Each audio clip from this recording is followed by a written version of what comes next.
Hello and welcome everyone. Today we will be discussing the paper that is Simvastatin in critically ill patients with Covid-19, the REMAP-CAP trial. The global impact of Covid-19 has seen almost 771 million cases with 6.9 million deaths worldwide. Now the disease has now transitioned from an pandemic to an endemic state. Despite available treatment, mortality remains high in severely ill hospitalized patients.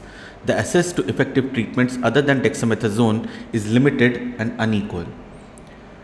An affordable, widely available drug is Simvastatin, which is in the WHO essential drug list, and it is primarily used to lower lipid levels and to provide cardioprotection. Now, simvastatin also exhibits anti-inflammatory and immunomodulatory effects, reducing the pulmonary and systemic inflammation in lung injury models. Now, previous research has shown that a trial in ARDS patient showed no benefit with simvastatin, but subsequent analysis suggests potential benefits in the hyperinflammatory phenotype of ARDS. Now, in Covid-19, meta-analysis of observational studies indicate that prior statin use was associated with improved clinical outcome in Covid-19 patients, including reduction in the mortality.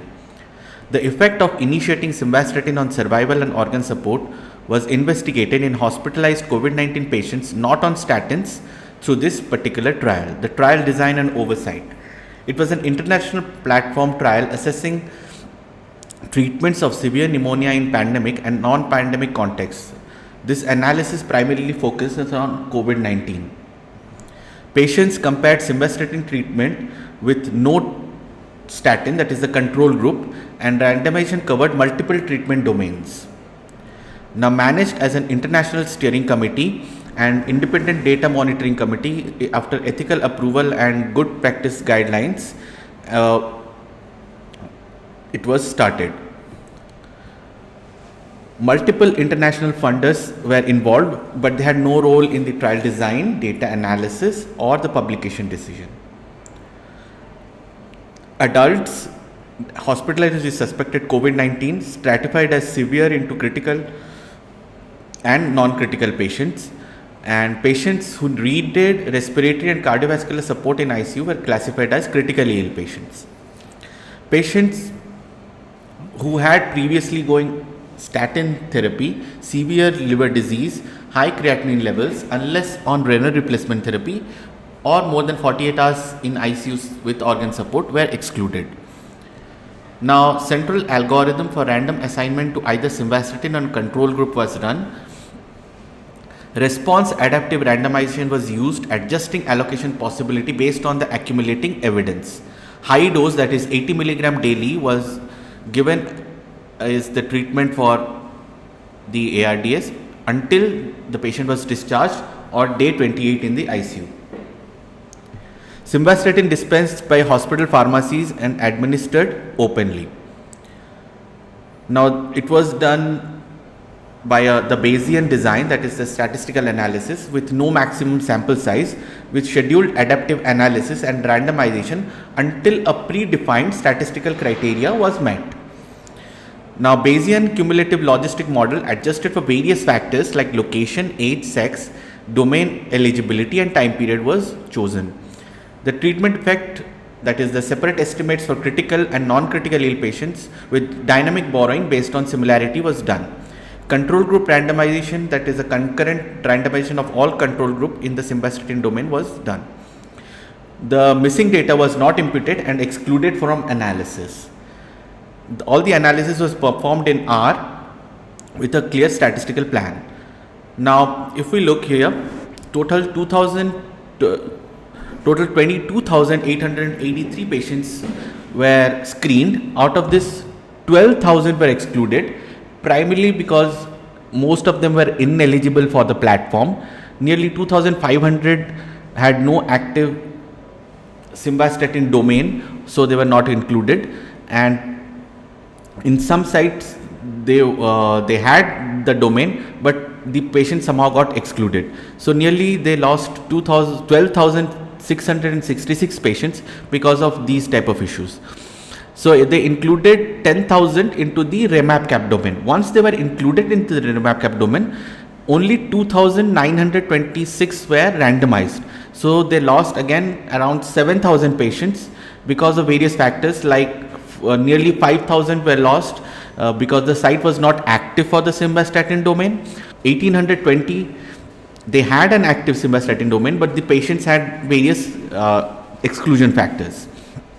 So out of the 3,000 patients who were randomized, around 200 were non-critically ill. So around 2,800 were critically ill who were subsequently randomized, 1,800 into the simvastatin group and nearly 800 into the control group. Out of this, some withdrawals were there, but overall, these were the patients who were included in the analysis. So the baseline characteristics were essentially similar between the two groups, no difference in terms of the age, the severity of illness, or the pre-existing condition or other parameters. They were essentially same. Now, if you look at the primary analysis, the organ failure free days, they were slightly less in simvastatin. So most of the parameters were slightly better with simvastatin, but they were not statistically significant because they were crossing the credibility interval. So most of the cases, the simvastatin had a higher possibility of improvement. Here, like it was 95% probable that simvastatin is likely to be superior to the control group, but then this interval was between 0.98 to 1.35, which means that even though it is there, it is not a very credible evidence. So similarly, simvastatin had a positive outcome in almost all the parameters with almost 90% probability that it is superior to control in almost all the parameters.